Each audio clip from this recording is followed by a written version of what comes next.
Good morning. So yesterday, I woke up late. I kept snoozing my alarm, and when I finally looked at it the last time, I was like, "Oh no, I'm about to, be running late." And so I saw in my head this 15-minute window. It's like, what do you want to do with these 15 minutes? And so I'm scrambling to kind of get things together for the morning, things I need to take care of. But like, I woke up with like hearing a song, and I could hear the song, and I kind of was like singing on the inside, but I'm also thinking about those things I need to do in this 15-minute window before I need to wake up my daughter and just start getting her dressed. And so I'm doing the things, thinking about the song, and I was like, well, if I hurry up and do the things, then the song and the verse that came to mind as soon as I woke up, I'll go sit down for 5 minutes before I wake her up and I just read it. And as I was doing the things like cooking,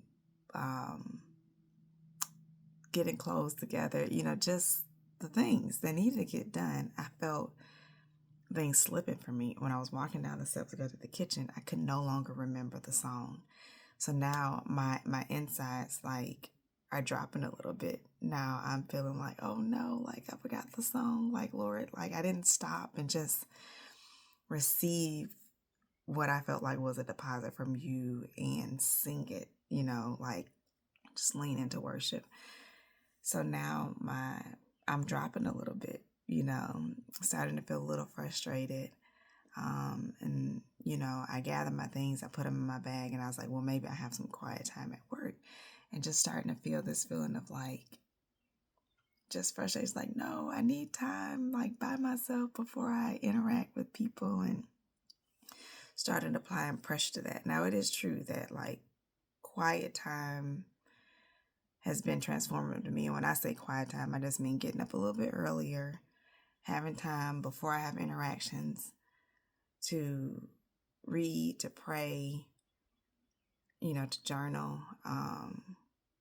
It just helps me to not only ground myself, but I'm giving God an opportunity without interruptions to make deposits, to help me to process, And so it is valuable. But this particular morning, I felt like not only did I miss the moment to just be still for like 2 minutes and just worship, sing the song that you woke up on your heart, recite the verse, read the verse, and then go do the things. And so because I didn't do that, the next prompt that I got was like, this is your worship. To reframe my thinking and also to see like those things, those morning things, getting myself together, getting my daughter together, just the household things that I also had an opportunity that I could see them as worship and do them from a heart of like, thank you, Lord, for the gift of these things, my family, the gift of food, the gift of the ability to move, and I just choose to thank you in that. But I just was just struggling on the inside. So I'm driving to work. I decide usually I'm driving to work, and usually I walk my daughter in to her camp. But I decided I was like, dropped her off at carpool, and I pulled around to the parking lot, and I just sat for a few minutes. I was picking up donuts for work as well. That took too long. So now my morning is just later. And I was like, it's already later. Just sit for a few minutes. And I sat, and I recorded that morning, just recapping what I just shared with you. But the thing that came to mind is I was like looking for this space to just process and to let go so I could start my day.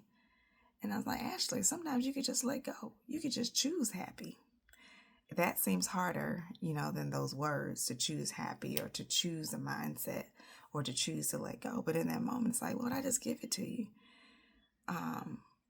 One of the verses that comes to mind is cast all your cares upon him, for he cares for you. It didn't say like, it didn't speak to process. And yes, sometimes we do need to process, but sometimes you just have to cast and choose. And so that morning it's like, okay, like I am just giving you me. I'm giving you this day. I'm giving you the moment I feel like I missed, the moments I feel like I missed, the shift.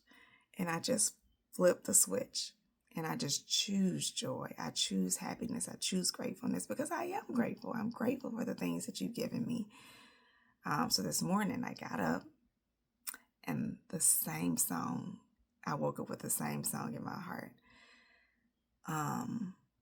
And so I got up and I was singing it, I still was gathering things, but I'm singing it, pray and thank God for it. And I come in and I just write down the verse.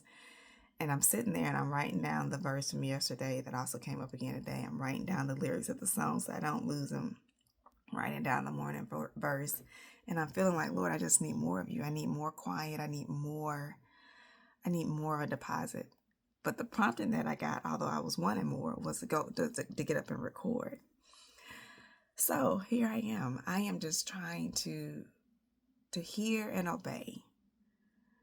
And also to release the things that I would hold so tightly to sometimes because I think that's the way, that's what I need. So I'm still on the journey to surrender. I just learning what it means to daily surrender, and right now I'm thinking about what does it mean to hear and obey? What does it mean to release? What does it mean to choose the things that God has readily given to us? Choose joy, choose happiness. And it's not to negate the other things that are swirling around or going on, but it's a decision and an opportunity to choose life, in the moments. And so, anyway, there's been a couple of videos where I've sang, and I know that my gifting is not singing. But I do believe that God gives me songs and verses, songs just as much as literal Bible verses to speak to me, to quicken my spirit, to wake me up, to awaken my insides to a thought, a notion, a direction. And so I'm going to share with you the song that kept coming up. But first I'm going to read Psalms 100. That verse has been coming up. And when we were children, my sister and I, in children's church, I want to say I was probably in middle school. Not 100% sure the grade level, but we had to memorize Psalms 101. And there's something to be said about memorizing those Bible verses. Because again, what we know about hearing the voice of God is one of the roles of the Holy Spirit is to bring to our remembrance the things that God has spoken to us. It's to give us understanding of His Word, and how does He do that if He doesn't have word to illuminate, to uplift, to give understanding about? So I just think, so there's something to be said about memorizing verses, just reading and studying the Word. So here's Psalms 100. Make a joyful noise unto the Lord, all ye lands. Serve the Lord with gladness. Come before His presence with singing. Know ye that the Lord, He is God. It is He who has made us and not we ourselves. We are His people and the sheep of His pasture. Enter into His gates with thanksgiving and into His courts with praise. Be thankful unto Him and bless His name. For the Lord is good. His mercy is everlasting, and His truth endureth to all generations. And then the morning YouVersion verse was 1 Chronicles 16:11. It says, look at the Lord in His strength and seek His face always. Now, usually when I get a YouVersion verse, I'll click on the button that allows you to read the full chapter, read the context, to dig deeper. But this morning, I just kind of stuck with the surface of where things were. And just that verse alone, remembering to lift my eyes to God, set my eyes on God, even as I set my eyes on Him so that I can cast the other things and set my eyes on Him. So look at the Lord in His strength, seek His face always.